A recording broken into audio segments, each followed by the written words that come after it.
Hello friends, BBJ educational hub में आपका स्वागत है। मैं अंकित बिंजवा आज आपके लिए लेकर आए हैं एक और नया वीडियो, जिसमें हम इसके पहले पढ़ चुके हैं। इसके पहले हम जो पढ़ चुके हैं उसमें हम देख रहे हैं अर्थक्वेक। अर्थक्वेक का हमने पार्ट वन देख लिया। अर्थक्वेक का हमने पार्ट वन देख लिया। अर्थक्वेक का पार्ट टू हम यहाँ पर शुरू करेंगे। अर्थक्वेक थोड़ा सा बड़ा है, कंसेप्चुअल है, पूरा कॉन्सेप्ट हम इसके अंदर समझ रहे हैं कि अर्थक्वेक कैसे आते हैं और बाकी सब चीज़ों के बारे में हमने जानकारी ली। ये हम देखते चल रहे हैं, इसलिए थोड़ा सा बड़ा चैप्टर है ना। जनरली हम बता दें, हम यहाँ पर पेपर वन का पार्ट बी पढ़ते चल रहे हैं। पेपर वन का पार्ट बी चल रहे हैं, जिसके अंदर क्या है, ज्योग्राफी। ये लेक्चर 7B है। इसके पहले के लेक्चर आ चुके हैं, आप देखिए। हम उसमें माउंटेन फिजिकल डिवीजन कंप्लीट कर चुके हैं वर्ल्ड में, ठीक है। इंडियन ज्योग्राफी इसके बाद शुरू होगी, है ना। तो और एक और महत्वपूर्ण जानकारी मैं बता देता हूँ, हिंदी और इंग्लिश दोनों में अवेलेबल है ना। मैं समझाता भी हिंदी में हूँ, इंग्लिश में हूँ, और वहां पर आपको स्लाइड पर भी हिंदी और इंग्लिश दोनों में मिलता है, ठीक है। एक और महत्वपूर्ण जानकारी आपके लिए, यहाँ पर नोट्स बना है। मैं हमेशा हर वीडियो में बोलता हूँ, यहाँ पर नोट्स बनाते चले, है ना। पीडीएफ के भरोसे ना बैठे। पीडीएफ के भरोसे यदि बैठेंगे, ठीक है, तो आपको ना तो कुछ चीजें समझ में आएगी, और खुद के नोट्स में से सबसे ज्यादा अच्छी चीजें समझ में आती, जैसे मैं डायग्राम बनाता हूँ वो सब चीजें समझकर पढ़ते जाइए, ठीक है। एक बार सिलेबस पर नजर डाल लेते हैं। देखिए ये सिलेबस है, हम ये वाला पोर्शन कंप्लीट कर चुके हैं इसका। ये हम मानते हैं चैप्टर वन माना। चैप्टर टू हम इसका चला रहे हैं। अभी हमारा कौन सा चल रहा है, अर्थक्वेक चल रहा है, इसका पार्ट बी है। अर्थक्वेक का भी पार्ट बी, उसके बाद आएगा सुनामी, वोल्केनो और साइक्लोन, ठीक है। उसके बाद वर्ल्ड क्लाइमेट को तो हम थोड़ा सा छोड़ देंगे, है ना। मेजर पोर्शन में ये वाला क्वेश्चन आते हैं, इसको हम बाद में कवर करेंगे, वर्ल्ड क्लाइमेट को। उसके बाद हम शुरू कर देंगे हमारी इंडियन ज्योग्राफी, ठीक है। तो चलते हैं, आज का लेक्चर शुरू करते हैं हमारा। देखिए लेक्चर 7B है ना, 7वें का पार्ट बी हमारा चल रहा है, जो है अर्थक्वेक, ठीक है। इसके पहले हम देख लिए थे अर्थक्वेक, है ना। इसके पहले हमने अर्थक्वेक को देख लिया था। देखिए अर्थक्वेक में एक बार और बता देता हूं थोड़ा सा। देखिए अब अर्थक्वेक होता क्या है ना। क्या होता है, अर्थ सरफेस का ट्रिमर। अर्थ सरफेस का ट्रिमर या हिलना या फिर कंपन करना, है ना। पृथ्वी की सतह का हिलना या कंपन करना क्या कहलाता है, हमारा अर्थक्वेक कहलाता है। ये हमारा भूकंप कहलाता है, ठीक है, ठीक है। Shaking of the upper layer of the surface, है ना, ऊपरी सतह का हिलना या फिर हिलना डुलना, और उसमें चट्टानों का खसकना, ये सब क्या कहलाता है, अर्थक्वेक कहलाता है, ठीक है। जनरली ये किस कारण से होता है, जनरली ये होता है जब दो प्लेट्स एक दूसरे की तरफ आती है। जब दो प्लेट से क्या क्या आती है, एक दूसरे की तरफ आती है, तो जो हैवी वाला प्लेट होता है वो नीचे चले जाता है, और क्या होता है, जो लाइट वेट प्लेट होता है वो फोल्ड होकर ऊपर की तरफ ऐसा माउंटेन्स बनाता है। जब ये चट्टान जो फोल्ड होकर ऊपर की तरफ जा रही है, ये टूटती है, और उसके कारण ही क्या होता है, एक वेव जनरेट होती है। इसके कारण ही क्या होती है, वेव जनरेट होती है, और ये वेव ही क्या कहलाती है, अर्थक्वेक वेव, है ना। यही कहलाती है क्या, हमारी भूकंपीय तरंगे। जिन तरंगों के कारण भूकंप आता है, जिन वेव्स के कारण भूकंप आता है, उनको क्या बोलते हैं, अर्थक्वेक वेव्स बोलते हैं, ठीक है। अर्थक्वेक वेव्स कितने टाइप की होती है, 3 टाइप की होती है। पी होती है, इसको बोलते हैं प्राइमरी वेव्स। दूसरी होती है सेकेंडरी, है ना, एस वेव या सेकेंडरी वेव। थर्ड होती है एल वेव या फिर सरफेस वेव, है ना, इसको लव वेव भी बोलते हैं, ठीक है। ये सबसे फास्ट होती है, उसके बाद उससे कम स्पीड इसकी होती है, और सबसे कम स्पीड इसकी होती है। ये सॉलिड, लिक्विड, गैस तीनों मीडियम में चलती है। ये सिर्फ सॉलिड में चलती है, और ये सब सिर्फ क्या होती है, सरफेस पर, है ना, सरफेस पर चलती है, सतह पर चलती है। कहां पर चलती है, सिर्फ सतह पर चलती है, इसलिए इसको सरफेस वेव के नाम से जाना जाता है। इन तीनों में सबसे ज्यादा डिस्ट्रक्टिव कौन सी होती है, एल वेव होती है। एल वेव सबसे ज्यादा डिस्ट्रक्टिव होती है, ये सबसे ज्यादा विनाशकारी होती है, और इसी के कारण हमारे भूकंप आते हैं। हमने आंतरिक संरचना देखी थी, है ना, किसकी, हमारी पृथ्वी की आंतरिक संरचना के बारे में हमने देखा था। फिर उसके बाद हमने प्लेट टेक्टोनिक देखा था, जो यहाँ पर भी दिख रहा है आपको, ये हमने देखा था, उसमें हमने पूरी तरीके से समझाया था। तो आपको इसके पहले लेक्चर 1 देखना पड़ेगा, है ना, 7A देखना पड़ेगा, तभी आपको 7B पूरी तरीके से समझ में आएगा, ठीक है। देखिए तो फिर यहां पर आज हम पढ़ते हैं टाइप्स ऑफ अर्थक्वेक, है ना, अर्थक्वेक के प्रकार। अब देखिए अर्थक्वेक के प्रकार कैसे होते हैं, कि मतलब किस किस तरीके से भूकंप आ सकता है। जैसे हमने इसके पहले सबसे पहले सामान्य तरीका होता है कि प्लेट का मूवमेंट। हमने पहला पॉइंट है हमारा क्या, टेक्टोनिक अर्थक्वेक। टेक्टोनिक अर्थक्वेक मतलब जब भी कोई टेक्टोनिक एक्टिविटी होगी, जब भी कभी कोई भूगर्भीय हलचल होगी, है ना। ये हमारी प्लेट्स है, हम प्लेट्स के बारे में जान चुके। ये हमारी प्लेट है, ये हमारी अलग अलग प्लेट्स है। ये प्लेट्स जब भी मूव करेगी, जब ये प्लेट क्या होगी, मूव करेगी, एक दूसरे से दूर जाएगी या पास आएगी, तब क्या होगी, एक दूसरे से टकराएगी, कोलिजन होगा। कोलिजन होगा, टकराएगी, या तो ये नीचे चली जाएगी और ये ऊपर चली जाएगी। उसके कारण क्या हो जाएगी, ये हिस्सा क्या होने लगेगा, टूटेगा, इनका टूटेगा। जैसे हम किसी पापड़ को लेते हैं और एकदम तोड़ते हैं, ठीक है, तो वैसे ही क्या होगी, ये चट्टाने टूटेगी और पापड़ के टूटने पर जैसे क्या निकलती है, कुछ आवाज निकलती है, साउंड, वैसी ही वेव क्या निकलेगी, यहां से निकलेगी। और वो किस फॉर्म में चलेगी, वेव के फॉर्म में चलेगी, तरंगों के रूप में चलेगी। अब वो तरंगों के रूप में चलेगी और क्या करेगी, डिस्ट्रॉय करेगी हमारी सरफेस को। हमारी सरफेस को क्या करेगी, डिस्ट्रॉय करेगी।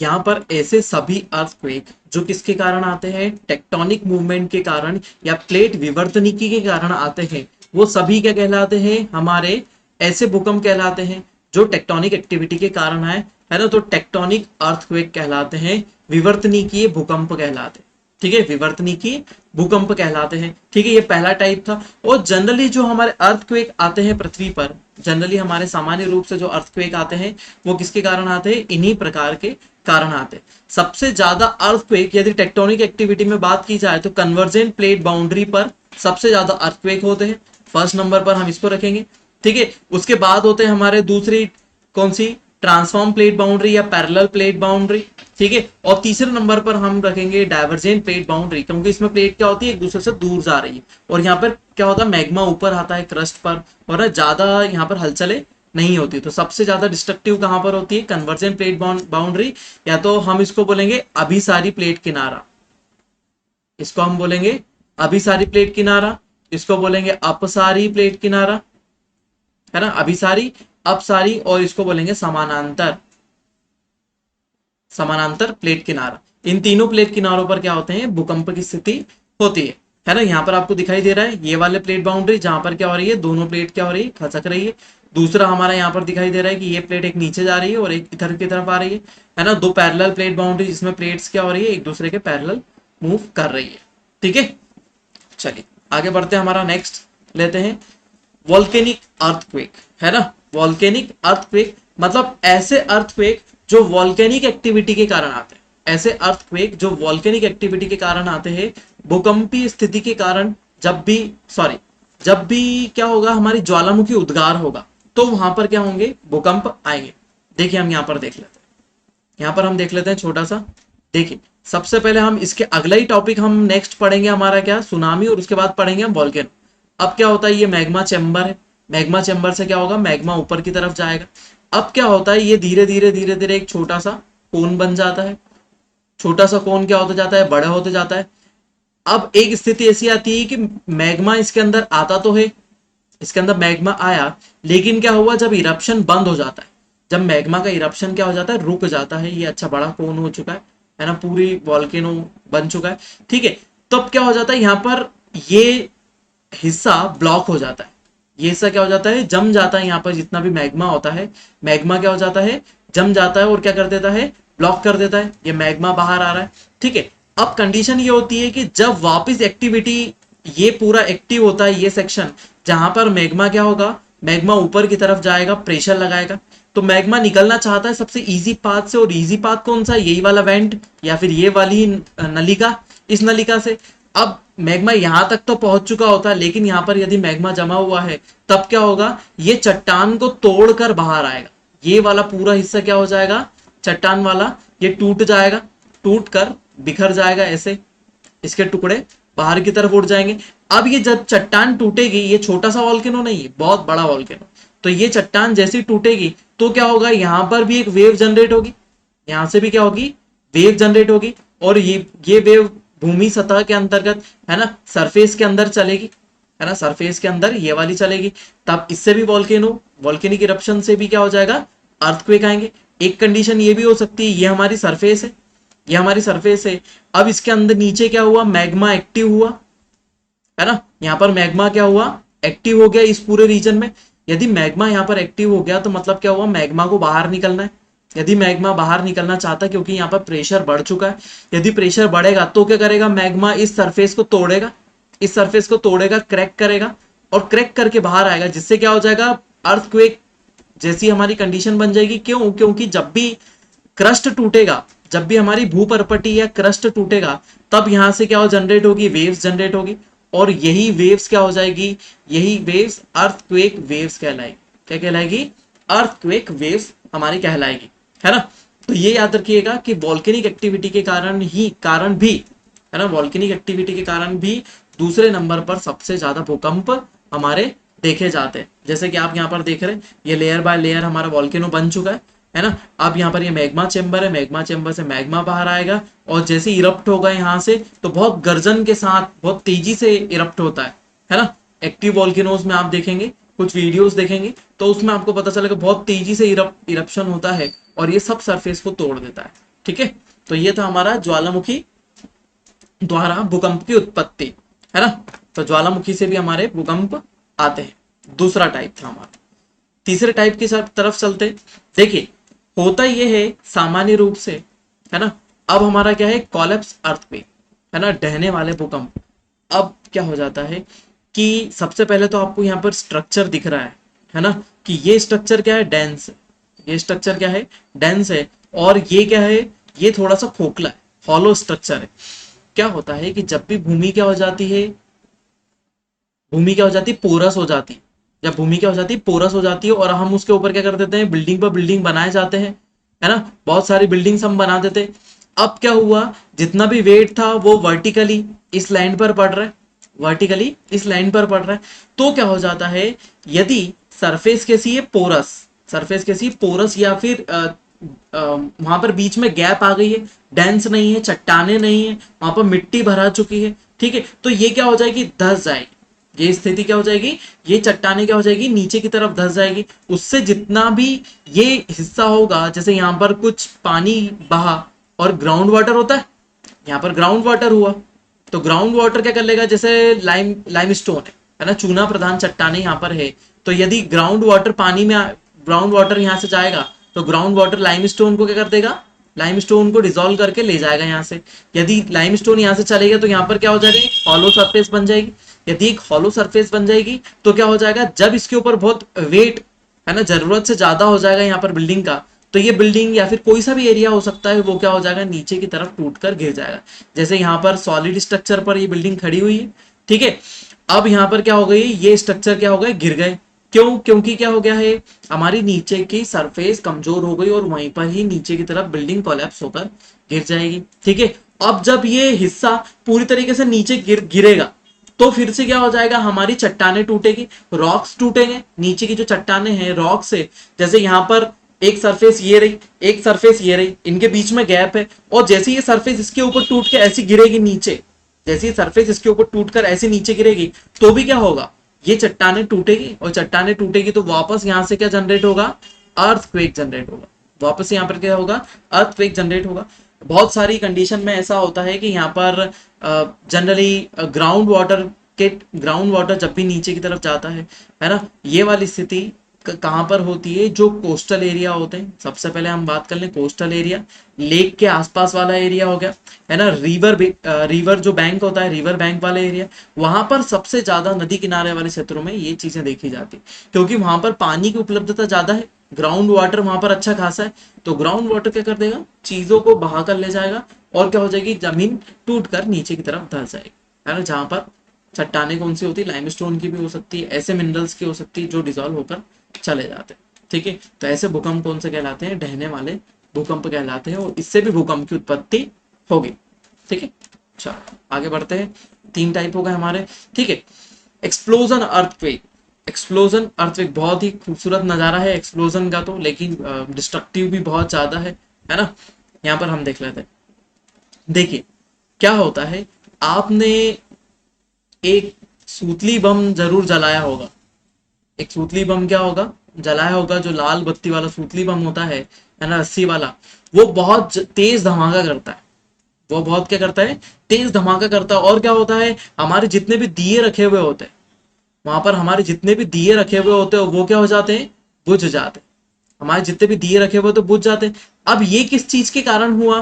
बम तो बहुत दूर फूटा था, है ना, लेकिन हमारे जो दिए बुझ गए वो सब जगह के दिए बुझ गए। तो क्या हो जाता है यहाँ पर, क्या हो जाती है, शॉक वेव्स होती है। ये क्या होती है? शॉक वेव्स होती है जो इससे निकलती है ना। छोटा सा एग्जांपल लिया, लेकिन इससे ही बड़ी चीजें आपको समझ में आ जाएगी। यहां से निकलती शॉक वेव, है ना, ध्वनि तरंगे, ध्वनि तरंगे शॉक वेव के रूप में निकलती है और तेजी से गति करती है और इसके ऊपर दिए पे जैसे टकराती है और दिया क्या हो जाता है, बुझ जाता है। वैसे ही यहाँ पर दिए की जगह आपको किसको रखना है? पृथ्वी को रखना है, अर्थ सरफेस को रखना है। ये छोटे से बम की जगह हमारा न्यूक्लियर एक्सप्लोजन रखना है। तो जब भी न्यूक्लियर एक्सप्लोजन होता है, कहीं पर भी हम करेंगे, जैसे हमने जो हमारा एक्सप्लोजन करा है ना पोखरन में, यदि हम पोखरन की बात करें, ठीक है, तो पोखरन में हमने जब हमारा एक्सप्लोजन करा तो हमने क्या करा? नीचे, है ना, ग्राउंडेड हमने क्या करा था? हमारा एक्सप्लोजन करा था यहाँ पर एक्सप्लोजन करा था। अब उसके कारण क्या हो जाएगा? यदि एक्सप्लोजन नीचे अंडरग्राउंड हुआ है तो यहां से क्या चलेगी? वेव्स चलेगी, यहां से वेव्स चलेगी और पृथ्वी को क्या करेगी? हिलाएगी, वाइब्रेट करेगी, ठीक है। तो एक्सप्लोजन के कारण भी सरफेस वाइब्रेट करेगी। उसकी कंपैरिजन में यदि हम सरफेस पर भी हम एक्सप्लोजन करते तो यहां से भी ये क्या जाएगा? नीचे की तरफ मूव करेगी वेव्स, है ना। सॉलिड में तो मूव करती है, तो हमारे सरफेस के अंदर भी वेव्स मूव करेगी और इससे क्या आएगा? अर्थक्वेक आएगा। सभी चट्टाने क्या होगी? सरफेस पर, सतह पर सभी चट्टाने हिलने लगेगी और इससे भूकंप की स्थिति उत्पन्न हो जाएगी हर जगह पर। तो ब्लास्ट से भी क्या हो सकते हैं? भूकंप की उत्पत्ति हो सकती है ना, किसी भी जगह पर। ये अभी तक हमने जितने भी देखे, इसके पहले वाले जितने भी देखे, वो सब क्या थे? नेचुरल थे, ठीक है। और ये वाला जो हमने देखा, ये कैसा था? ये मैनमेड था, ये मानव द्वारा निर्मित था। तो मानव द्वारा निर्मित ऐसी चीजों से भी क्या आ सकते हैं? भूकंप आ सकते हैं, मैनमेड भी अर्थक्वेक हो सकते हैं, ठीक है। ये था हमारा इको टाइप। इको टाइप की तरफ चलते, रिजर्वायर इंड्यूस अर्थक्वेक, ठीक है। अब देखो यहां पर आपको एक चीज बता देते हैं, थोड़ा सा अपने को व्हाइट बोर्ड पर चलना पड़ेगा। देखिए, अब एक रिवर जा रही है यहां से, रिवर वैली में एक रिवर है, लेकिन हमने क्या कर दिया है? यहां पर एक डैम बना दिया है और क्या कर लिया है? पानी को रोक लिया है। ये हमारी सरफेस, ये हमारी सरफेस है और इस पर से पानी ऐसा जा रहा है, लेकिन हमने उसको डैम बनाकर यहाँ पर रोक लिया। अब क्या हुआ कि जैसे ही हमने डैम बनाकर पानी रोका तो पानी क्या होगा? लार्ज एरिया में, बहुत बड़े एरिया में इकट्ठा होने लगे। आपको पता ही है डैम के पीछे वाली सरफेस क्या, पीछे वाले जितने भी गांव या शहर होते हैं वो क्या हो जाते हैं? डूब जाते हैं। पहले पानी इतने एरिया में था, अब पानी की डेंसिटी क्या हो गई? इस एरिया में बढ़ गई। ये पूरे एरिया में क्या भरा हुआ है? पानी भरा हुआ है। यदि पानी भरा हुआ है तो ये पानी नीचे की तरफ सरफेस पर भी फोर्स लगाएगा, नीचे सरफेस पर भी फोर्स लगाएगा, ठीक है। तो जो हमारी जमीन है, ये हमारी जमीन है, इस जमीन पर भी क्या होगा? नीचे की तरफ फोर्स अप्लाई होगा। यदि ये जमीन क्या हुई कि यदि ये लाइमस्टोन, है ना, जनरली लाइमस्टोन कच्चे पत्थर होते हैं, लाइमस्टोन की बनी हुई है, अदर कोई स्टोन की बनी हुई है ना, और यहाँ पर या तो इसके अंदर गैप है चट्टानों में, अब क्या हो जाएगा? वेट यहाँ पर बढ़ जाएगा, इस चट्टान पे क्या हो जाएगा? वेट बढ़ जाएगा। अब इसके कंपैरिजन में हम इस तरफ देखें, इस वाले हिस्से में क्या हो गया? इस पूरे वाटर के कारण वेट बढ़ गया और इधर क्या है? पानी नहीं है ना, पानी नहीं है, कम पानी है। हम थोड़ा थोड़ा पानी यहाँ से डैम से छोड़ते हैं समय समय पर, है ना, डेली बेसिस पर। अब यहाँ पर क्या है? बहुत सारा पानी भरा हुआ है, यहाँ पर बहुत सारा वेट है, उसके कारण क्या हो जाएगा? ये चट्टान जो एक सिंगल पीस में है, ये पूरी यहाँ से यहाँ तक सिंगल पीस में, ये क्या हो जाएगी? यहाँ से ब्रेक हो जाएगी, यहाँ से चट्टान में क्या हो जाएगी? दरार आ जाएगी। जैसी चट्टान में दरार आ जाएगी तो ये टूट के नीचे का धस जाएगी। तो उसके कारण क्या होगा? जैसे ही चट्टान टूटकर नीचे की तरफ धसेगी तो क्या हो जाएगा? अर्थक्वेक आएंगे। यहाँ पर क्या होगा? अर्थक्वेक आएंगे। ये भी थोड़े से कम होते हैं। अर्थक्वेक की इंटेंसिटी या क्षमता की बात करें, पावर की बात करें, शक्ति की बात करें, तो ये क्या होती है? थोड़ी सी कम होती है यहाँ पर भी, ठीक है। लेकिन यहाँ पर भी अर्थक्वेक जनरेट होंगे। यदि यहाँ पर अर्थक्वेक जनरेट होगा तो ये पूरी सब जगह को वाइब्रेट करेगा और वाइब्रेशन में ये भी हो सकता है कि ये वाला डैम टूट जाए। यदि ये डैम टूट जाएगा तो क्या हो जाएगा? जितना भी हजारों करोड़ों लीटर पानी यहाँ पर क्या है? जमा है, वो क्या हो जाएगा? सीधे बाहर निकल जाएगा और इसके आगे जितने भी गांव या शहर जो भी बसे हुए हैं वो सब डूब जाएंगे। तो एक ही चीज से दो डबल नुकसान हो सकता है। पहला अर्थक्वेक आएगा, अर्थक्वेक से भी घर टूटेंगे, और दूसरी चीज डैम टूटेगा, है ना। और उसके बाद जो ऐसी बाढ़ आएगी उसके कारण भी क्या हो जाएगा? तो ये भी एक मैन मेड है ना। अभी हमने 3 नेचुरल देखे और दूसरा ये मैन मेड है है ना। तो मानव द्वारा ऐसे भी कुछ क्रियाकलाप है जिसके कारण क्या है, यहाँ पर इम्बैलेंस हो जाता है ना, अस्थिरता आ जाती है ना। अस्थिरता के कारण अस्थिरता जैसी आ जाएगी, क्योंकि अस्थिर हो गया ना, यहाँ पर वेट ज्यादा हो गया, यहाँ पर पानी नहीं जा रहा है, तो यहाँ पर वेट क्या हो गया, कम हो गया, है ना। यदि यहाँ पर वेट कम हो गया तो क्या हो जाएगा, यहाँ पर चट्टान टूट के नीचे गिर जाएगी और क्या आ जाएंगे, अर्थक्वेक आ जाएंगे। जैसा कि आप यहाँ डायग्राम में देख पा रहे हैं कि ये यहाँ पर रिजर्वायर बना रखा है हमने बहुत बड़ा, बहुत सारा पानी, और यहाँ पर आपको वैली में कोई पानी दिखाई नहीं दे रहा है, एकदम सूखी वैली। ठीक है, ये किस डैम की बात कर रहे हैं, ये हम बात कर रहे हैं टिहरी डैम की, ये हम टिहरी डैम की बात कर रहे हैं। ठीक है, जो भागीरथी और भिलांगना के क्या किस पर बना हुआ है, संगम पर बना हुआ है ना। तो टिहरी डैम के पीछे देखिए यहाँ पर हमने, है ना, एक वैली में बना रखा है, ये टिहरी डैम का ही हमारा पूरा व्यू दिखाई दे रहा है आपको। ठीक है, तो इसके पीछे बहुत सारा पानी और इसके पीछे पानी, इसके नीचे पानी नहीं है ना। तो उस कारण क्या हो सकता है, इधर की चट्टाने टूटकर नीचे की तरफ गिर सकती है, फॉल्ट आ सकता है, वहां पर धस सकती है चट्टाने नीचे। दूसरा जो एग्जाम्पल नीचे एकदम रंग बिरंगा दिखाई दे रहा है, ये भारत का सबसे लंबे डैम का है, ये है हीरा कुंड डैम, ये है हीरा कुंड डैम। ये हमारा कौन सा है, हीरा कुंड डैम है। देखिए इधर सबसे लंबा डैम है, ये किलोमीटर्स में इसकी लंबाई, यदि लेंथ की बात करें तो किलोमीटर्स में लंबा फैला हुआ है। ठीक है, तो इसके पीछे कितना बड़ा रिजर्वायर बना हुआ है, कितना बड़ा रिजर्वायर बना हुआ है। यदि इतना बड़ा रिजर्वायर बना हो तो इसमें करोड़ों हजारों अरबों लीटर पानी है। और क्या है, यहाँ पर चट्टाने अनइवन हो गई, यहाँ पर वेट ज्यादा है, यहाँ पर वेट कम है, तो ये भी क्या हो सकता है, अर्थक्वेक का हिस्सा हो सकता है। टिहरी डैम का एग्जांपल इसलिए मैंने डाला क्योंकि ये हिमालय वाले क्षेत्र में है, और हिमालय वाला क्षेत्र को मैं आगे हम इसी लेक्चर में बताऊंगा कि वो अर्थक्वेक के 5वें और 4थे जोन में आता है ना, अर्थक्वेक के 5th और 4th जोन में आता है, और ये दोनों अर्थक्वेक के सबसे ज्यादा खतरनाक जोन है भारत में। यदि अर्थक्वेक यहाँ पर किसी भी कंडीशन में आता है, जैसे नेपाल में भूकंप आया था, ठीक है, तो वो भूकंप आता है तो उससे यदि इसको नुकसान होता है तो नीचे वाले जो हमारे गांव शहर क्षेत्र है वो डूब जाएंगे। ठीक है, तो जो रिजर्वायर के कारण भी, रिजर्वायर इंड्यूस्ड अर्थक्वेक, है ना, जलाशयों से प्रेरित अर्थक्वेक भी यहाँ पर होंगे और हमको प्रभावित करेंगे, ये भी आप याद रखिएगा। ठीक है, यहां तक समझ में आए। देखिए अब चलते हैं हम किसकी तरफ, अर्थक्वेक के बारे में और जानते हैं थोड़ी सी चीज। हमने अभी तक जो देखा वो अर्थक्वेक के टाइप देख लिया, अर्थक्वेक कैसे जनरेट होते हैं, उसके बारे में हमको और थोड़ी सी जानकारी होनी चाहिए। ठीक है, पृथ्वी पर हर जगह कहीं ना कहीं कभी ना कभी अर्थक्वेक आता ही रहता है, ये मैं आपको पहले भी बताया कि अर्थक्वेक अभी भी, जब मैं लेक्चर बना रहा हूं तो अभी भी थोड़ी सी पृथ्वी हिल रही है, पी वेव एस वेव कहीं पर आ रही है ना, कहीं पर आ रही है कहीं पर नहीं आ रही है, तो हर जगह ये एक्टिविटी चलती आ रही है ना। लेकिन हम फील नहीं कर सकते, कुछ अर्थक्वेक को हम फील नहीं कर सकते, ठीक है, और कुछ अर्थक्वेक को हम फील कर सकते हैं, क्योंकि हमारे आसपास की चीजें क्या होने लगती है, वाइब्रेट होने लगती है। ठीक है, यदि हम अर्थक्वेक की बात करें तो अर्थक्वेक सबसे ज्यादा डेप्थ में होता है कब, 700 किलोमीटर पर, 700 किलोमीटर में सबसे ज्यादा गहराई होती है। 700 किलोमीटर की बात करेंगे तो ये सबसे ज्यादा गहराई है, इससे नीचे के भूकंप नहीं होते, इससे नीचे के भूकंप नहीं होते है, क्योंकि उसके नीचे स्ट्रक्चर क्या हो जाता है, परिवर्तित हो जाता है, चेंज हो जाता है। इंटीरियर स्ट्रक्चर में हम देखेंगे और ज्यादा चीजें उसमें समझ में आएगी, तो दोनों को लिंक करके हमने पिछले लेक्चर में बताया, वो देखिए आप। ठीक है, तो ठीक है, तो ये अर्थक्वेक जो हमारे आते हैं, है ना, वो 700 किलोमीटर तक ही आते हैं। मतलब हम यदि साइंटिफिकली बात करें तो क्या हो जाएगा, हमारे अर्थक्वेक जो है जनरली 0 से लेकर 700 किलोमीटर के एरिया में ही होते हैं, 0 से 700 किलोमीटर तक के एरिया में ही होते हैं। और इन अर्थक्वेक को हमने इस आधार पर 3 हिस्सों में विभाजित करा है। ठीक है, इस आधार पर हमने अर्थक्वेक को कितने पार्ट्स में डिवाइड करा है, 3 पार्ट्स में डिवाइड करा है। ठीक है, सबसे पहले क्या है, शैलो, है ना, शैलो मतलब उथले, उथले उथले भूकंप।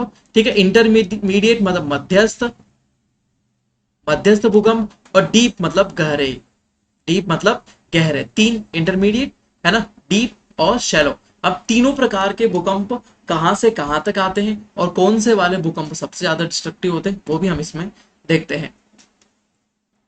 ठीक है, अब यहां पर एक चीज ये है कि जो उथले भूकंप होते हैं, है ना, कौन से, उथले या शैलो भूकंप होते हैं या शैलो अर्थक्वेक होते हैं, वो कहां पर आते हैं? आउटर क्रस्ट में। जो हमने इंटीरियर स्ट्रक्चर देखा था, हमने इंटीरियर स्ट्रक्चर की बात करी थी, तो ये हमारा इंटीरियर स्ट्रक्चर था।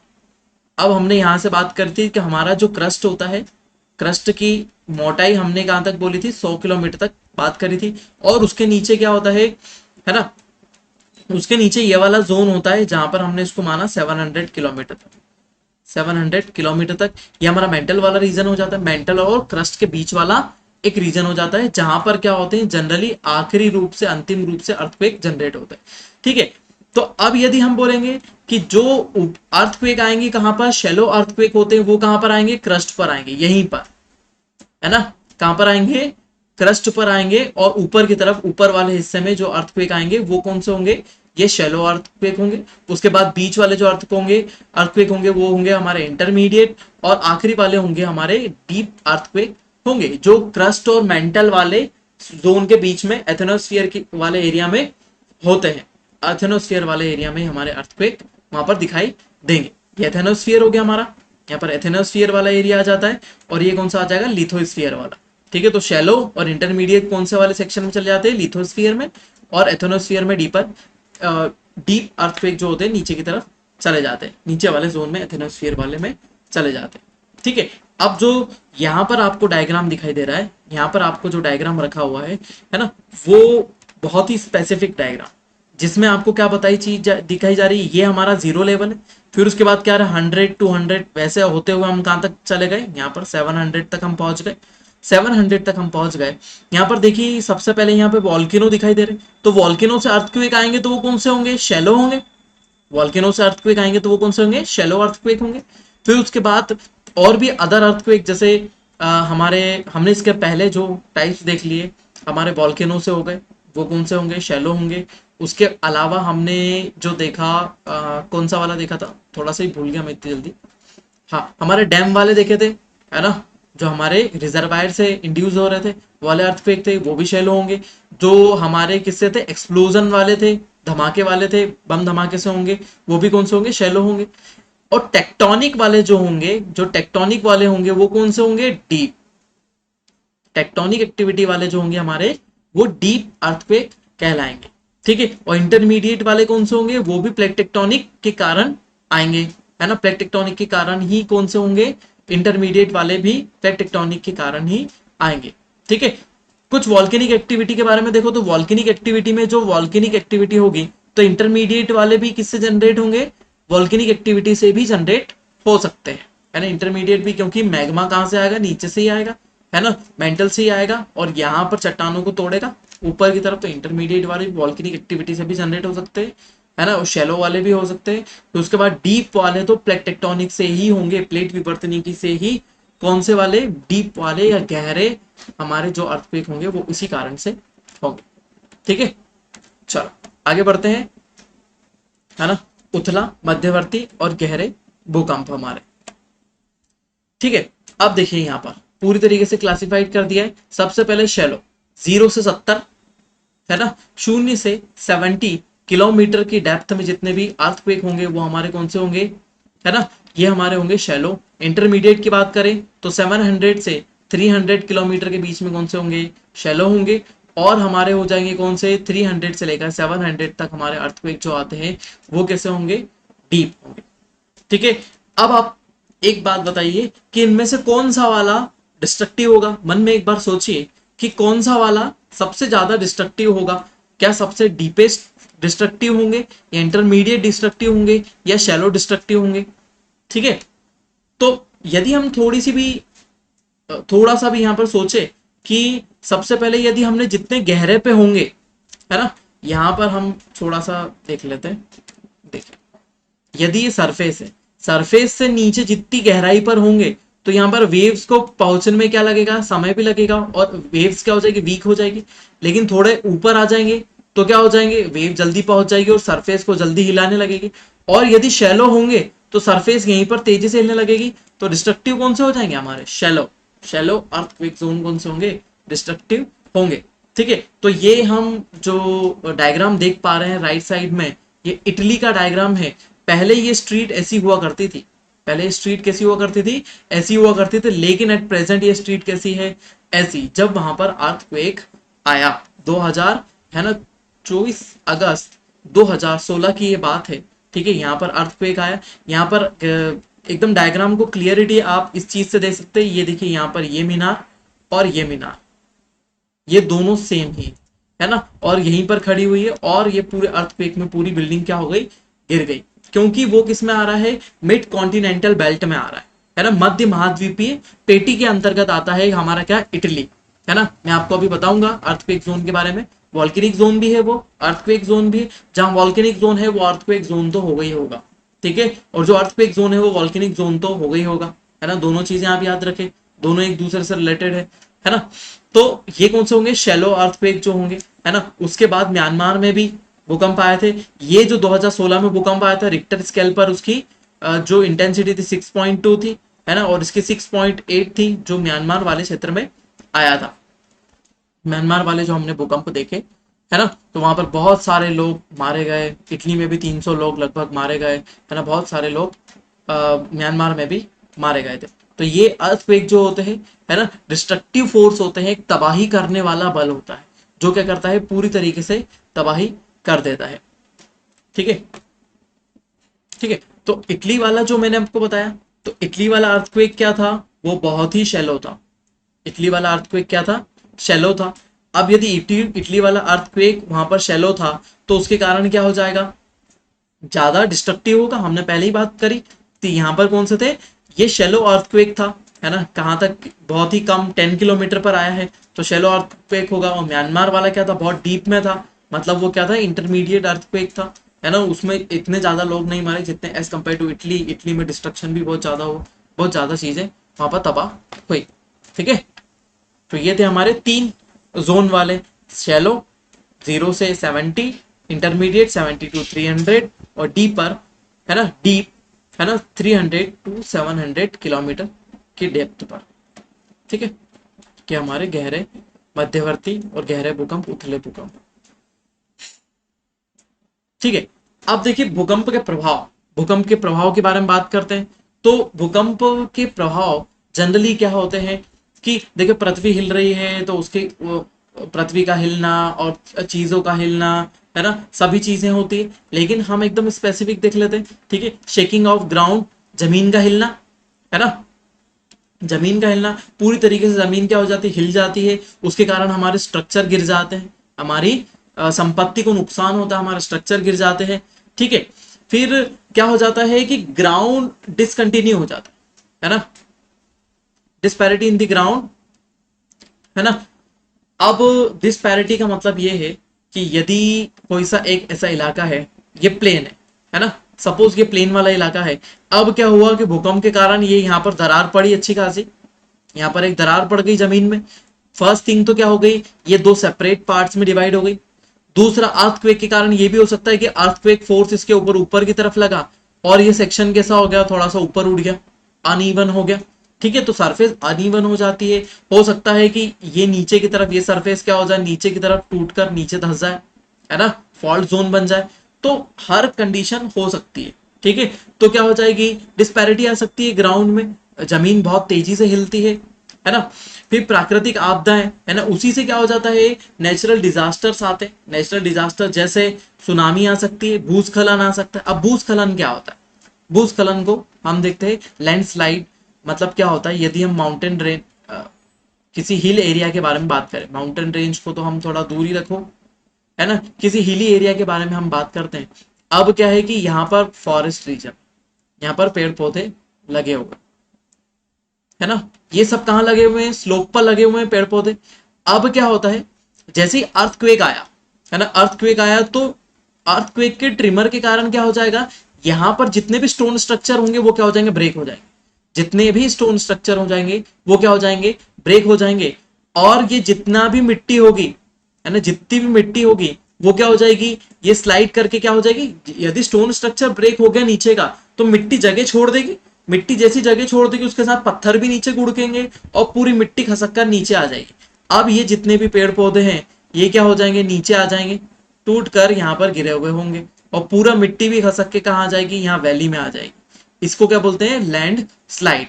ठीक है, उसके बाद सुनामी। सुनामी हम नेक्स्ट चैप्टर में पढ़ने वाले। सुनामी मतलब क्या हो जाता है कि जब भी ये हमारा तट है, तट पर ये हमारा कोस्ट हो गया, ये बीच बना हुआ है पूरा, ठीक है, तब क्या होता है, लहरें जनरली सामान्य रूप से इतनी होती है, लेकिन जब सामान्य सतह से लहरें बहुत ऊंची हो जाती है, लहरें क्या हो जाती है, बहुत ऊंची हो जाती है और कोस्ट की तरफ चलती है, तो ये क्या कहलाती है, ये हमारी सुनामी कहलाती है। ये हमारी क्या हो जाती है, सुनामी।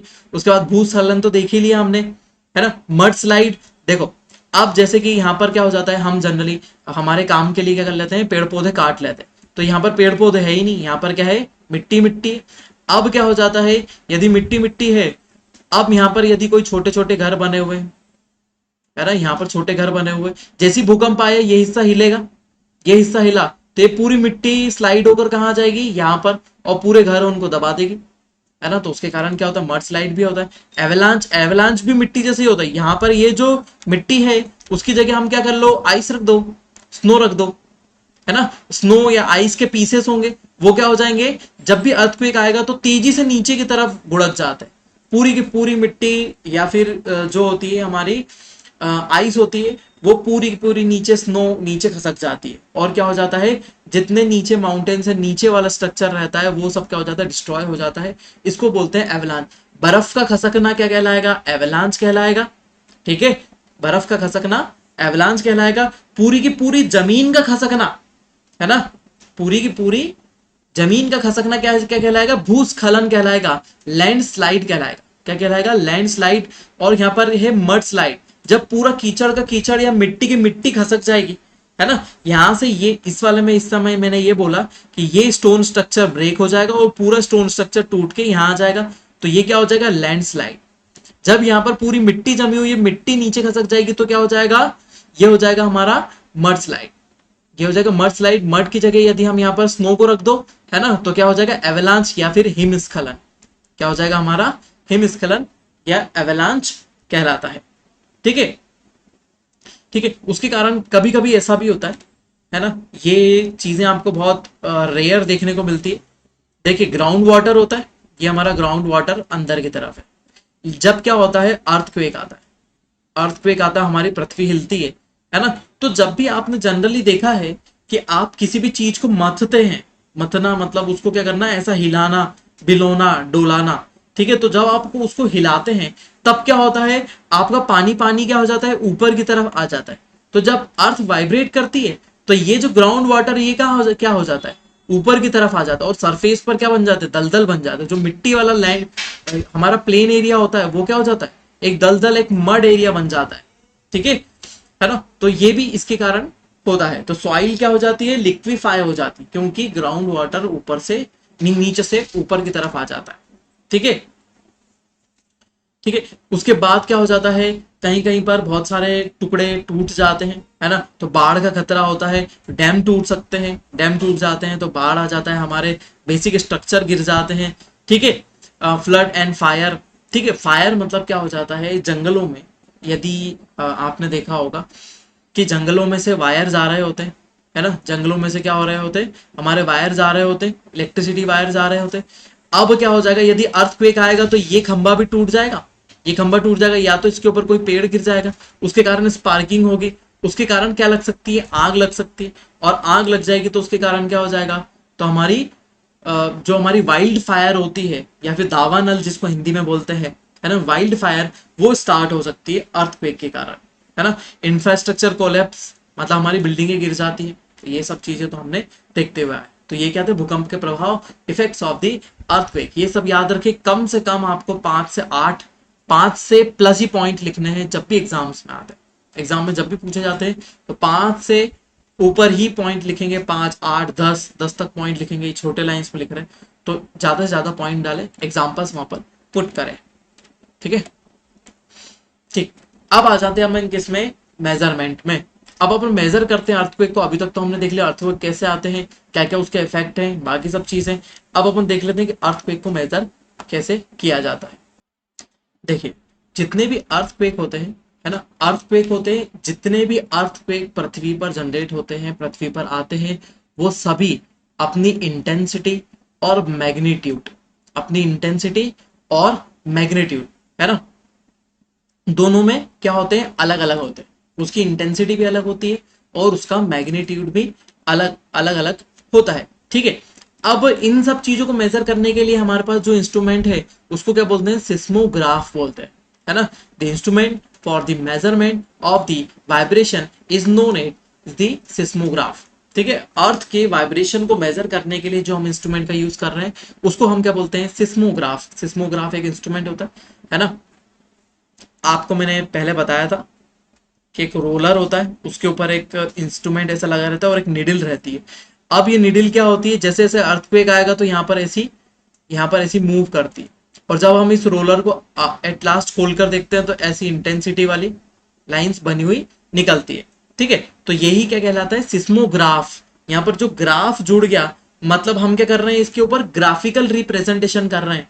ग्राफ पर हमको पता चल रहा है कि कैसा, ग्राफ पर हमको पता चल रहा है कि कैसे हमको अर्थक्वेक कितना तेजी से आया और उसकी इंटेंसिटी कब ज्यादा रही, है ना, उसकी इंटेंसिटी कब ज्यादा रही और ग्राफ पर वो कैसा दिखाई दिया। ठीक है, तो वो हमारा क्या हो जाती है, इंस्ट्रूमेंट सिस्मोग्राफ। सिस्मोग्राफ से हम क्या करते हैं, अर्थक्वेक की इंटेंसिटी को मेजर करते हैं कि अर्थक्वेक कितना तेज आया था।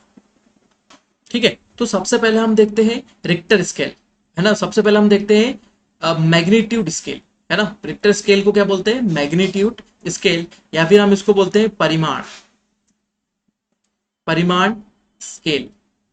इसके अंदर हम क्या देखते हैं, परिमाण के बारे में देखते हैं कि किस परिमाण का भूकंप हमारे पास आया है, उसका मैग्नीट्यूड क्या था। ठीक है, Richter scale is used to measure the magnitude of the earthquake, है ना, magnitude of the earthquake. Magnitude या फिर परिमाण का अर्थ कितना ये है कि उसमें से कितनी एनर्जी निकली, ये याद रखिए। मैग्नीट्यूड स्केल जो रिक्टर स्केल है, रिक्टर स्केल से हम मैग्नीट्यूड मेजर करते हैं और मैग्नीट्यूड का मतलब है उसमें से एनर्जी कितनी निकली। तो ऊपर वाला जो डायग्राम दिख रहा है ये वाला, तो इसमें हम किस चीज के बारे में देख रहे हैं, ये रिक्टर स्केल के बारे में देख रहे हैं। ठीक है, तो रिक्टर स्केल ये मैग्नीट्यूड स्केल है, तो जिसमें गोले क्या होते जा रहे हैं, छोटे से बड़े होते जा रहे हैं। ये छोटा गोला, फिर थोड़े से उससे बड़ा, उससे बड़ा, और ये गोले क्या होते जा रहे हैं, रेड की तरफ जाते जा रहे हैं और बड़े भी होते जा रहे हैं। मतलब क्या बता रहे हैं कि कितनी ऊर्जा इसमें से निकली, कितनी एनर्जी रिलीज हुई, है ना। तो वो परिमाण को बता रहे हैं इसमें से कि कितना डिस्ट्रक्टिव ये हो सकता है ना। तो ये पावर को बता रहे, पावर को नहीं बता रहे, उसकी किस चीज को बता रहे हैं, एनर्जी को बता रहे हैं कि कितनी एनर्जी रिलीज हुई, है ना। किसको बताते हैं, परिमाण को, है ना। तो परिमाण, और परिमाण ही हमारा क्या क्या चीज को दर्शाता है, ऊर्जा को दर्शाता है। एनर्जी को, मैग्नीट्यूड किसको बताता है, एनर्जी को डिफाइन करता है। अब हम इसको कैसे मेजर करते हैं, 0 से 10 की स्केल पर मेजर करते हैं। ठीक है, यदि हम बोले कि 1 का अर्थक्वेक था तो बहुत कम था, बहुत ही कम था, हम इसको फील ही नहीं कर पाएंगे।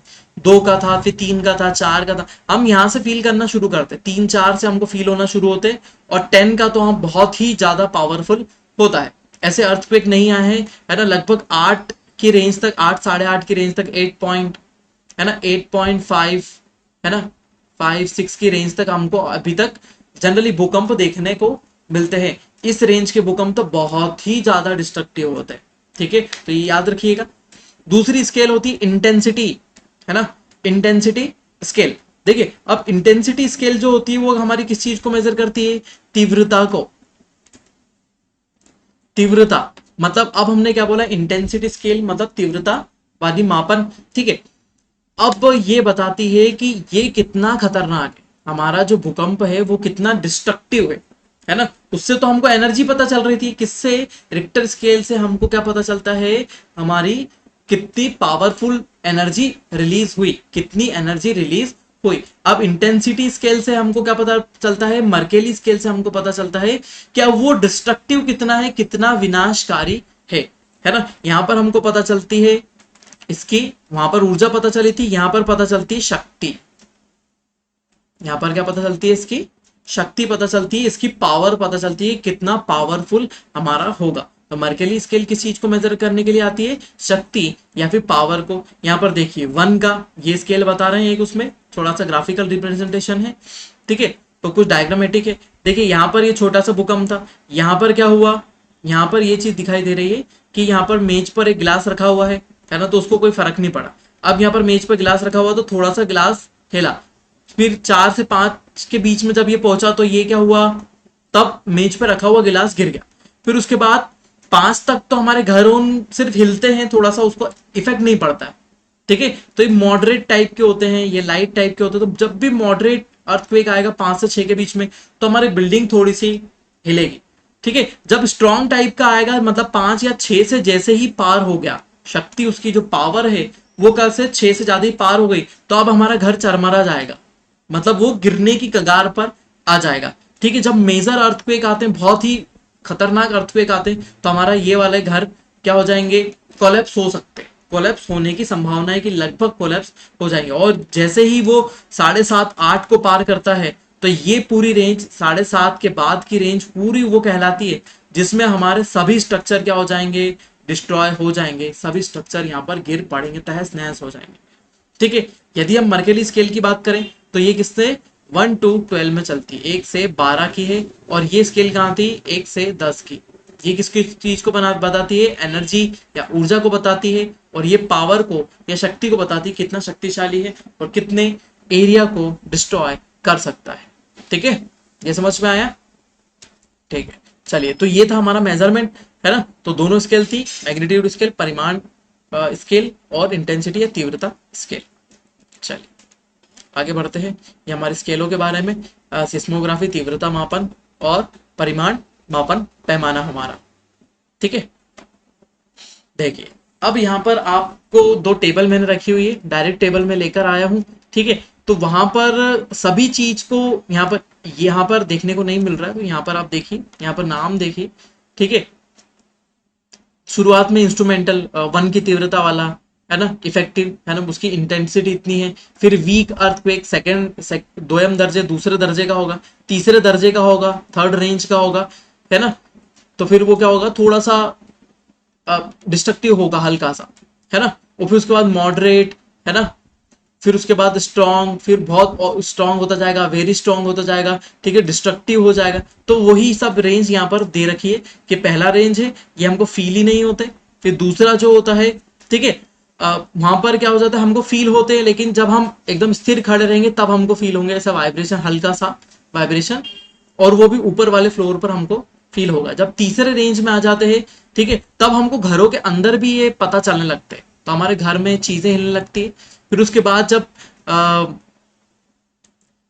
ठीक है, अब क्या हो जाएगा, जब चौथी रेंज में पहुंचते हैं तब क्या हो जाता है, चीजें हिलने लगती है, मतलब घर भी हिलने लगता है। फिर 5वीं रेंज में जब पहुंचते हैं तो ये हमको घर के अंदर और बाहर, है ना, दोनों जगह फील होने लगते हैं, बाहर भी फील होने लगते हैं, ठीक है, सभी चीजें हिलने लगती है। फिर उसके बाद क्या हो जाती है, उसके बाद जैसे ही हम छठे दर्जे पर पहुंचते हैं, 6th रेंज पर पहुंचते हैं, तो और ज्यादा डिस्ट्रक्टिव हो जाता है, सभी चीजें इधर उधर मूव होती हुई दिखाई देती है ना, जो कमजोर चीजें होती है वो गिर जाती है, ठीक है। अब उसके बाद जैसे ही हम 7वें में आते हैं तो यहाँ पर खड़े रहना भी मुश्किल हो जाता है, चीजें गिर जाती है, स्ट्रक्चर हमारे गिर जाते हैं। और उसके बाद इसके बाद से जो हम बात करते हैं, ये हो गया 5 6 7, और इसके बाद से सभी जितने भी है वो क्या कर देते हैं, पूरी तरीके से डैमेज करते हैं। यहाँ पर स्ट्रक्चर कोलैप्स तो होते ही हैं, और यदि इस रेंज में आता है तो पूरी तरीके से सभी चीजें तहस नहस, तबाह पूरी तरीके से हो जाती है, ठीक है। तो ये अलग अलग रेंज के हिसाब से हमने बांटा हुआ है अर्थक्वेक को। हम भारत की बात करें तो भारत में हमको इस रेंज में अर्थक्वेक मिलेंगे, है ना, 1 से 5 की रेंज में हमको अर्थक्वेक मिलते हैं, और भारत में भी 1 से 5 के मध्य ही रेंज में अर्थक्वेक है, ठीक है, ठीक है। अब अपन देखते हैं डिस्ट्रीब्यूशन ऑफ द अर्थक्वेक, है ना। अर्थक्वेक का डिस्ट्रीब्यूशन की कहां पर कितने अर्थक्वेक आते हैं और किस जोन में सबसे ज्यादा अर्थक्वेक हमारे देखे जाते हैं। पृथ्वी पर हर समय हर जगह भूकंप आते रहते हैं, हर समय भूकंप आते रहते हैं, लेकिन क्या है, हमको सबसे पहले हिस्टोरिकल बैकग्राउंड वहां पर याद रहना चाहिए कि कहां पर पहले भूकंप आ चुके, है ना। तो उसी हिसाब से भूकंप आगे के भी रेंज में आते रहते हैं, आगे के भी हिस्से में, है ना, इन फ्यूचर में उसी हिस्से में वापस से भूकंप आता रहेगा। जैसे हम बात करें मध्य प्रदेश में गुजरात के भरूच की, भरूच वाला एक फॉल्ट वैली वाला रीजन है, फॉल्ट वैली वाला रीजन है, तो वहां पर बहुत ही डिस्ट्रक्टिव अर्थक्वेक आया था, और वहां पर सब चीजें तहस नहस हो गई थी, पूरे घर गिर गए थे, बहुत ही तीव्रता वाला भूकंप था, ठीक है। तो पावर के हिसाब से वो 5वें नंबर पे था, है ना, पावर के हिसाब से जोन वी में हमने उसको रखा था, ठीक है, जोन वी में हमने 5वें नंबर पे हमने उसको रखा है। लेकिन वहां पर जो अर्थक्वेक की इंटेंसिटी थी वो लगभग 7 के आसपास थी, 7 के आसपास की इंटेंसिटी थी, और वहां पर बहुत सारी चीजें डिस्ट्रॉय हो गई थी, तहस नहस हो गई थी, ठीक है। ठीक, तो वहीं पर उसी पैटर्न में भूकंप आते रहते हैं, तो उन जोन को हमेशा हमें देखना पड़ता है, और उसी जोन में हमारे भूकंप आते रहते हैं। तो उस आधार पर ही हम क्या करते हैं, मेजर 3 रीजन उनको हम मानते हैं जिसमें भूकंप आते हैं, ठीक है। सबसे पहले, सबसे विश्व में सबसे ज्यादा भूकंप आने वाला क्षेत्र हमारा है सरकम पैसिफिक बेल्ट। सरकम पैसिफिक बेल्ट की बात करें तो ये देखिए, पैसिफिक ओशन, ये है हमारा पैसिफिक ओशन, और पैसिफिक ओशन के आसपास जितनी भी पूरा इलाका दिखाई दे रहा है ये पूरा सरकम पैसिफिक बेल्ट है। सरकम पैसिफिक बेल्ट है, ये देखिए, ये पूरा बेल्ट वाला रीजन है, और ये प्लेट टेक्टोनिक से घिरा हुआ इलाका है पूरी तरीके से, प्लेट टेक्टोनिक के कारण, क्योंकि ये प्लेट इधर से आके टकरा रही है, किससे, इस वाले रीजन से। ये वाली प्लेट क्या हो रही है, ये इसमें जाके टकरा रही है, यहाँ पर कुछ प्लेटें पैरेलल मूव कर रही है, ये दोनों प्लेट एक दूसरे से टकरा रही है। उसके कारण क्या हो जाता है, यहाँ पर प्लेटें हमेशा टूटती रहती है, प्लेटें हमेशा टूटती रहती है, क्योंकि दोनों प्लेट एक दूसरे का दबाव डालेगी तो एक ना एक दिन तो कोई ना कोई सी प्लेट टूट ही जाएगी। जैसे टूट जाएगी तो क्या हो जाएगा, यहाँ पर अर्थक्वेक आते रहेंगे, यहाँ पर अर्थक्वेक आते रहेंगे। मोस्ट ऑफ यदि हम किसकी अर्थक्वेक की बात करें तो हम बात करते हैं ये वाले जोन। यदि पैसिफिक रिंग की बात करें तो पैसिफिक रिंग में भी कौन सा, लेफ्ट वाला जो हाफ पोर्शन है, ये सबसे बड़ा अर्थक्वेक जोन है। ये क्या है, सबसे बड़ा अर्थक्वेक जोन, जापान वाला इलाका, जो जापान तो अर्थक्वेक लाइन पर ही मौजूद है, अर्थक्वेक लाइन पर ही। यहाँ पर रशिया वाला ये वाला इलाका, चाइनीज वाला ये वाला इलाका, फिलीपींस के आसपास का इलाका, ठीक है, और यहाँ छोटे छोटे जितने भी आइलैंड दिए हुए, न्यूजीलैंड, ऑस्ट्रेलिया के पास वाला इलाका, ये सभी अर्थक्वेक के मेजर जोन है। उसके बाद यदि हम बात करें तो ये वाला हिस्सा है ना, नॉर्थ अमेरिका, साउथ अमेरिका का कौन सा हिस्सा, जो उनका वेस्टर्न हिस्सा है ना, नॉर्थ अमेरिका का वेस्टर्न पार्ट और साउथ अमेरिका का वेस्टर्न पार्ट, पश्चिमी हिस्सा, ये सभी क्या है, पूरी तरीके से भूकंपीय क्षेत्र के अंतर्गत आते हैं। जो भूकंपीय क्षेत्र होगा वो वॉल्केनिक एक्टिविटी वाला रीजन भी होगा, वो ज्वालामुखी क्षेत्र भी होगा। तो जो भूकंपीय जोन है वो वॉल्केनिक जोन भी है, जो वॉल्केनिक है वो भूकंपीय जोन भी है ना, जो ज्वालामुखी क्षेत्र है वो भूकंपीय भी है, जो भूकंपीय है वो ज्वालामुखी क्षेत्र भी, ये हमेशा याद रखिएगा, ठीक है। यहाँ पर बीच में आइलैंड है, हवाई हवाई आइलैंड है ना, तो यहाँ पर भी अर्थक्वेक है, अर्थक्वेक आते रहते हैं। यहाँ पर भी वॉल्केनो है ना, हवाई आइलैंड पर भी वॉल्केनो है, ठीक है। तो ये हमारी सरकम पैसिफिक बेल्ट है। यहाँ पर कितने पूरे टोटल आने वाले अर्थक्वेक का इस रीजन में 81% अर्थक्वेक आते हैं, है ना, टोटल जितने भी अर्थक्वेक आते हैं उसका 81% अर्थक्वेक इसी रीजन में आते हैं, ठीक है। इसीलिए इसको क्या बोलते हैं, एक और निकनेम से जानते हैं इसको, रिंग ऑफ फायर, ठीक है, इसको बोलते हैं रिम ऑफ पैसिफिक ओशन, है ना। इसी का पेट नेम एक और है, निकनेम हम बोलते हैं, है ना, रिंग ऑफ फायर, क्योंकि रिंग ऑफ फायर किसके हिसाब से बोलते हैं, ऐसी रिंग है, और यहाँ पर सब जगह वॉल्केनो, सभी जगह वॉल्केनो हमको मिलते हैं, अमेरिका हो, भले रशिया हो, जापान हो, फिलीपींस हो, सभी जगह हमको क्या मिलते हैं, यहाँ पर वॉल्केनो ही वॉल्केनो मिलते हैं। तो ये जलने वाला क्षेत्र है जहां पर आग लगी हुई है, हर वॉल्केनो से आग उगल रही है, तो इसलिए हम इसको क्या बोलते हैं, एक ऐसी रिंग जहां पर क्या है,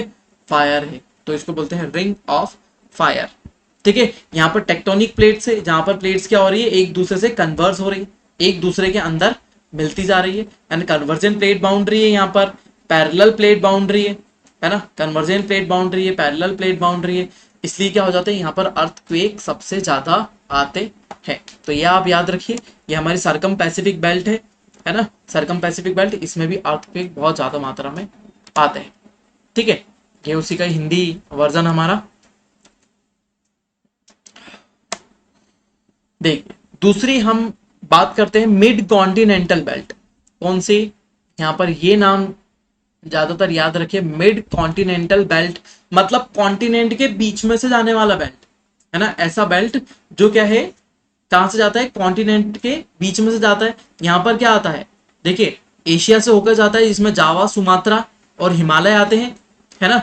उसके अलावा यहाँ पर क्या आती है, अरेबियन कंट्रीज आती है, अरेबियन कंट्रीज भी इसमें बीच में आती है, और मेडिटेरियन सी वाला इलाका आता है, ठीक है ना, मेडिटेरियन सी वाला इलाका इसके अंतर्गत आता है, ठीक, ये भी याद रखिएगा। है ना। थोड़ा सा इलाका यहाँ पर अटलांटिक ओशन तक भी जाता है, क्योंकि ये रिंग जाकर कहाँ मिल जाती, वो जो पूरी रेंज होती है वो जाकर कहाँ मिल जाती है, अटलांटिक ओशन तक मिल जाती है। अपन पहले डायग्राम में थोड़ा सा इसको देख ले, है ना। देखिए यहां से ये फिलीपींस से चालू हो रहा है, ये देखिए फिलीपींस वाला जोन, ये देखिए ये फिलीपींस वाला जोन है, यहां से चल रही है। और ये जोन कहां से गई, इंडिया, है ना। सबसे पहले कहां से गई, फिलीपींस से चालू हुई, ठीक है। फिर उसके बाद अंडमान निकोबार पहुंची, फिर उसके बाद म्यांमार वाले रीजन पहुंची, ठीक है। फिर उसके बाद तिब्बत, फिर तिब्बत और फिर हिमालय, हिमालय वाला रीजन, फिर अरेबियन कंट्रीज, यहाँ पर भी बहुत बड़ा फॉल्ट है ना, फॉल्ट रीजन। फिर कहां पे पहुंच गई, मेडिटेरियन सी, और आखिरी में जाती जाती कहां पर हो गई, अटलांटिक ओशन में मिल गई। ये देखिए यहाँ पर भी अर्थक्वेक जोन है, वॉल्केनिक जोन है। ये पूरा क्या हो जाता है हमारा, ये मिड कॉन्टिनेंटल बेल्ट कहलाता है। देखिए कॉन्टिनेंट के बीच में है बेल्ट, ऐसा बेल्ट जो कहाँ कहाँ पर हो, कॉन्टिनेंट के बीच में हो, क्या कहलाएगा, हमारा मिड कॉन्टिनेंटल बेल्ट। और बहुत ही इंपॉर्टेंट है, तो यदि पूछा जाता है कि इंडिया में जो अर्थक्वेक आते हैं वो किस बेल्ट के अर्थक्वेक हैं, तो मिड कॉन्टिनेंटल बेल्ट या मध्य महाद्वीपीय पेटी, कौन सी, मध्य महाद्वीपीय पेटी वाले अर्थक्वेक है, जहां पर अर्थक्वेक आते हैं, जिसमें हिमालय भी शामिल है, फिलीपींस है, अंडमान निकोबार है, अंडमान निकोबार पर वॉल्केनो भी है, ठीक है। इटली में आते हैं, इटली में भी अर्थक्वेक आते हैं, वहां पर भी वॉल्केनो है, ठीक है। देमबंद आता है ईरान इराक में, है ना, ईरान में देमबंद वॉल्केनो आता है। फिर उसके बाद और आगे बढ़ते जाते हैं तो बहुत सारे वॉल्केनो यहाँ पर बीच में मिलते हैं और अर्थक्वेक जोन भी बन जाता है, ठीक है।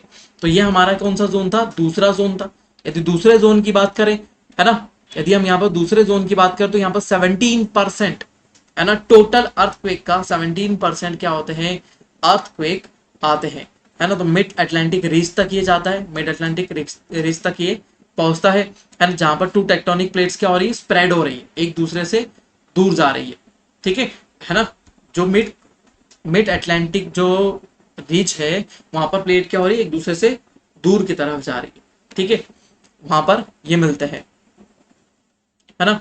अब जो मिड अटलांटिक रीच वाले रीजन है वो कैसा है, डीप है, बहुत अंदर पानी में गहरे वाले इलाके हैं, है ना। वहां पर ये मिल जाती है, कहां पर, मिड अटलांटिक रीच में ये मिल जाती है। एक बार डायग्राम में बता देता हूँ, देखिए ये तो ये जा रही है और ये मिड अटलांटिक रीच ये जा रही है, ये मिड अटलांटिक रीच है, अटलांटिक ओशियन है ये, और मिड अटलांटिक रीच है। यहाँ पर भी क्या है, ये दोनों प्लेट्स कैसे जा रही है, दूर जा रही है, एक दूसरे से दूर जा रही है। ये डाइवर्जेंट प्लेट बाउंड्री है, अपसारी प्लेट किनारा हमारा ये है, दोनों दूर जा रही है और यहाँ आकर मिल जाते। तो यहाँ पर कुछ ओशनिक अर्थक्वेक भी आते, ओशन में भी आते हैं, यहाँ पर कॉन्टिनेंट्स पर भी आते हैं। एक चीज और यहाँ पर छोटी सी जान ले, अफ्रीका निरंतर किस तरफ खसक रहा है, उत्तर की ओर खसक रहा है ना, जिसके कारण मेडिटेरियन सी धीरे धीरे क्या होता जा रहा है, क्लोज होता जा रहा है, बंद होता जा रहा है, ठीक है। यदि दोनों दो प्लेट कौन सी है, कन्वर्जेंट प्लेट बाउंड्री है, तो क्या हो जाएंगे, अर्थक्वेक आएंगे। कन्वर्जेंट प्लेट बाउंड्री पर तो अर्थक्वेक आते ही है। प्लस भारत, ये भी क्या है, कन्वर्जेंट प्लेट बाउंड्री पर है ना। भारत भी किससे टकरा रहा है, यूरेशियन प्लेट से टकरा रहा है, और ये भी कन्वर्जेंट प्लेट बाउंड्री पर है ना। तो ये दोनों प्लेट टकरा रही, तो अर्थक्वेक यहाँ पर भी आएंगे ही आएंगे, है ना, ठीक है। तो यहाँ पर भी ये देखिए, यहाँ पर अंडमान निकोबार भी हो गया, म्यांमार हो गया, यहाँ पर भी अर्थक्वेक जनरेट हुआ था, ये वाला रीजन है। तो ये सभी कहाँ पर है, हमारे अर्थक्वेक वाले सेक्शन में आते हैं, ठीक है। देखिए अब अपन भारत में देख लेते हैं कौन कौन से जोन है। देखिए भारत में सबसे पहले जोन की बात करें, है ना, यहाँ पर अपन जोन 1 भी रख देते हैं, जोन 1 रख देते हैं, जहां पर मैं ऐसा कर दूंगा मेरे हिसाब से, ठीक है, जोन 1। अब देखिए जोन 1 कौन से वाले हिस्से में है, जोन 1 इसी हिस्से में, इसी हिस्से का जो सेंटर वाला हिस्सा है, ये जितने भी हिस्से दिख रहे हैं इसमें, ये वाला जो रीजन है, ये सब जोन 1 में आते हैं।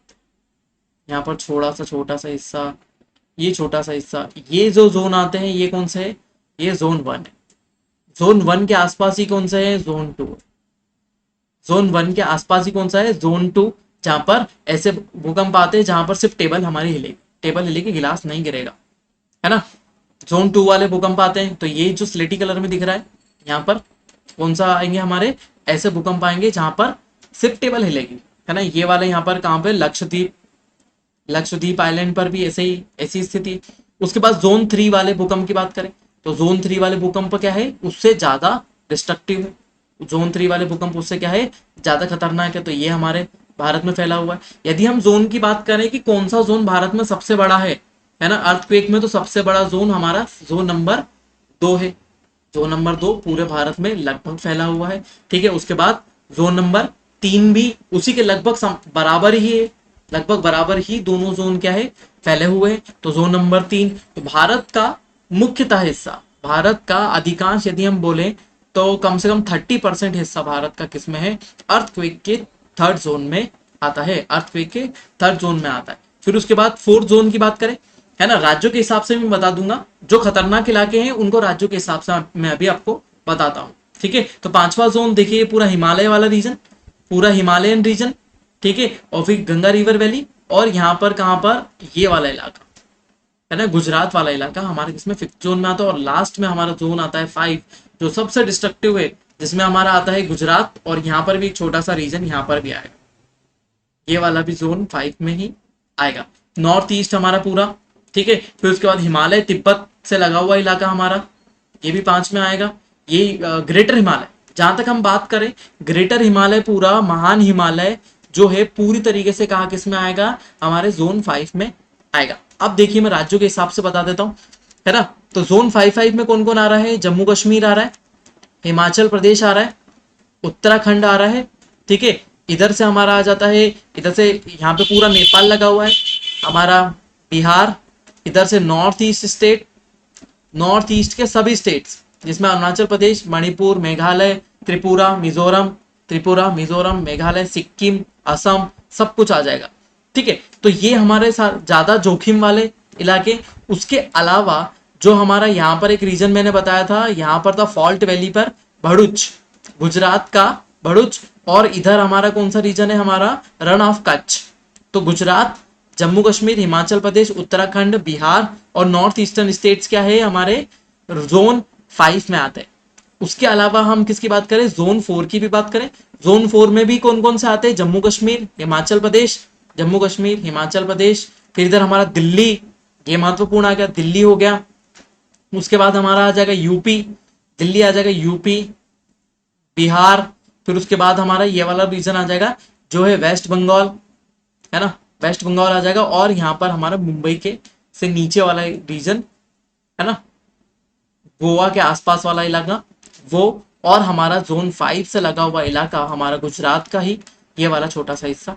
तो गुजरात, जम्मू कश्मीर, हिमाचल प्रदेश, उत्तराखंड, दिल्ली, है ना, दिल्ली के साथ यहाँ पर थोड़ा सा हरियाणा, दिल्ली हरियाणा वाला हिस्सा जुड़ा हुआ, अब यूपी, बिहार और पश्चिम बंगाल, ये जोन आपको याद रखने हैं। और किन किन राज्यों में हमारे ये जोन पड़ रहे हैं, एक चीज और याद रखें, हमारा अंडमान निकोबार भी वॉल्केनिक रीजन है, और ये भी जोन 5 में आता है, ये भी खतरनाक भूकंप वाला क्षेत्र है, सुनामी वाला क्षेत्र भी है।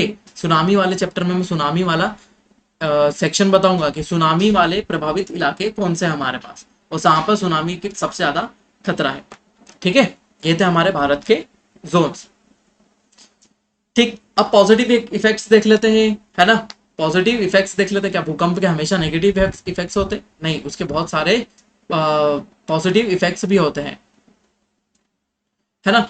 भूकंप से हमको आंतरिक संरचना के भी, इंटीरियर स्ट्रक्चर के बारे में पता चलता है अर्थ के, हाँ हमको पता चलता है, बहुत ही यूजफुल जानकारी हमको इंटीरियर स्ट्रक्चर से, हमारे इंटीरियर स्ट्रक्चर के बारे में हमको पता चली थी। यदि ये नहीं होते, भूकंप नहीं आ रहा होता, तो हमको इंटीरियर स्ट्रक्चर के बारे में हमारी जानकारी प्राप्त नहीं होती। ठीक है, हमारे लिए और यूजफुल होते हैं, क्योंकि ये इंटीरियर स्ट्रक्चर के, इंटीरियर अंडरग्राउंड चीज़ों के बारे में बताते हैं, जैसे मैग्मा चेम्बर के बारे में, और अलग साइंटिस्टों को अलग अंदर के स्ट्रक्चर के बारे में कि अर्थक्वेक कब आ सकते हैं, प्रिडिक्शन के लिए बताते हैं कहाँ पर चट्टाने कमजोर है, कहाँ पर चट्टाने ज़्यादा पावरफुल है।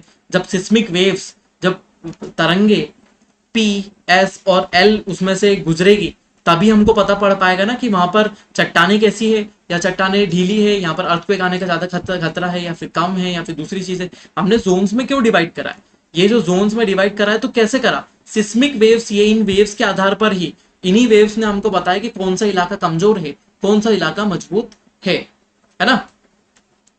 कुछ और भी चीजें होती है। ठीक है, यहाँ पर ऑयल और गैस के लिए क्या हो जाता है, एक्सट्रैक्शन कर सकते हैं, कहीं पर फॉल्ट आ जाता है, जहां पर हमको तेल के कुएं तक नहीं पहुंच पा रहे हैं, वहां पर तेल के कुएं तक पहुंच बन जाती है, कहीं कहीं से गैसें बाहर निकलने लगती है ना, गैसें बाहर निकलने लगती है, तो वहां से हमको गैसें भी मिल जाती है, ऑयल मिल जाता है, कच्चा तेल मिल सकता है ना।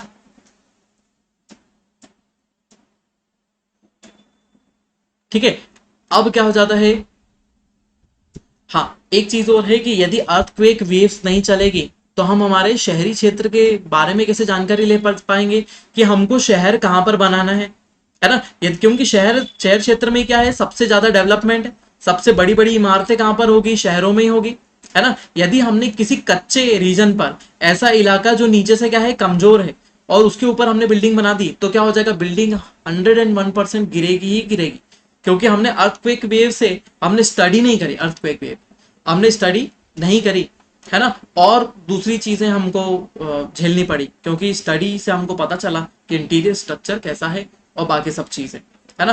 तो ये अंदर की संरचना के बारे में बताएगा और हमारे स्ट्रक्चर को मजबूत बना के रखेगा, ठीक है। यदि अर्थक्वेक आ रहे हैं तो उससे क्या हो जाएगा, सुनामी की मॉनिटरिंग हो जाएगी, है ना। तो हमको अर्थक्वेक जोन जहां पर है, यदि कोई अर्थक्वेक जोन कहां पर बन रहा है, हमारा ओशियन में बन रहा है, समुद्रों में सागरों में बन रहा है कहीं पर, तो हमको पता चल जाएगा कि यहाँ पर सुनामी आ सकती है।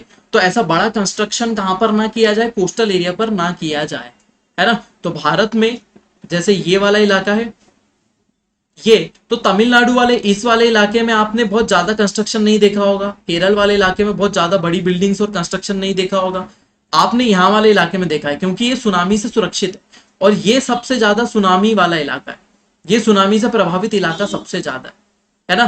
तो सुनामी कहाँ आ सकती है, केरल में आ सकती है, तमिलनाडु में, आंध्र प्रदेश, ओडिशा, इन कोस्ट पर क्या होगी, सुनामी सबसे ज्यादा प्रभावित कर सकती है ना। इसीलिए ज्यादातर डेवलपमेंट कहाँ किया जाएगा, ऐसे जगह पर किया जाएगा जहां पर हमारा सुनामी का खतरा ना हो, तो उससे मॉनिटरिंग हो जाएगी। यदि यहाँ पर अर्थक्वेक आ रहा है तो सुनामी इस तरफ आ सकती है, यदि अर्थक्वेक यहाँ आ रहा होता तो सुनामी इस तरफ आ रही होती, यहाँ पर सेफ होते, है ना। हमको मॉनिटरिंग पता चल गई, वॉल्केनिक मॉनिटरिंग पता चल जाएगी, यदि कहीं पर चट्टानी नीचे से हिल रही है तो किस आधार पर हिल रही है, मॉनिटरिंग कर लेंगे, वहां पर वॉल्केनो के कारण, वॉल्केनिक एक्टिविटी के कारण हिल रही है या दूसरी चीजों के कारण हिल रही, तो ये चीजें हमको वहां पर पता चलेगी, ठीक है। जो ग्राउंड है उसके प्रिडिक्शन के लिए भी हम मॉडल बनाएंगे और उन मॉडल से ही हम सबसे ज्यादा क्या करते हैं, अर्थक्वेक का पता लगाते हैं कि किस टाइप का मॉडल कैसा कब टिकेगा, कितने अर्थक्वेक में कैसे हमारी जो बिल्डिंग्स नहीं बनाई जाए वो कैसे बनाई जाए, अर्थक्वेक को ध्यान में रखते हुए सभी जगह बनाई जाए। ऐसा नहीं है कि भूकंप